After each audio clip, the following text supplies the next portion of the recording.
मनसे अध्यक्ष राज ठाकरे आज ठाणे कोर्टात हजर राहणार आहेत।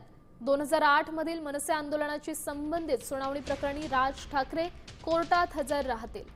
परप्रांतीयांच्या रेल्वे भरती प्रकरणावरून मनसेचं आंदोलन झालं होतं आणि या प्रकरणातच राज ठाकरेंवर हिंसाचाराला प्रोत्साहन दिल्याचा आरोप आहे। या संदर्भात सुनावणीसाठी राज ठाकरे उपस्थितीमुळे ठाण्यात तणावाचं वातावरण आता निर्माण होण्याची शक्यता आणि त्याचमुळे पोलिसांकडून विशेष बंदोबस्त ठेवण्यात आलेला आहे।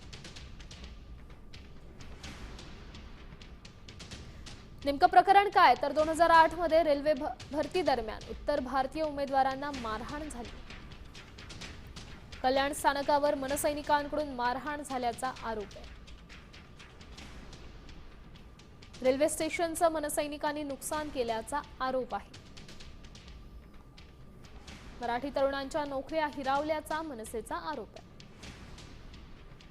हिंसाचाराला प्रोत्साहन दिल्याचा राज ठाकरेंवर ठपका ठेवण्यात आलाय। देश विदेशातील प्रत्येक घडामोडींचे लाईव्ह अपडेट मिळवण्यासाठी आता साम टीव्हीच्या सर्व सोशल मीडिया प्लॅटफॉर्मला लाईक, फॉलो आणि सबस्क्राईब करा। तसंच सर्व नोटिफिकेशनसाठी बेल आयकॉन प्रेस करायला विसरू नका।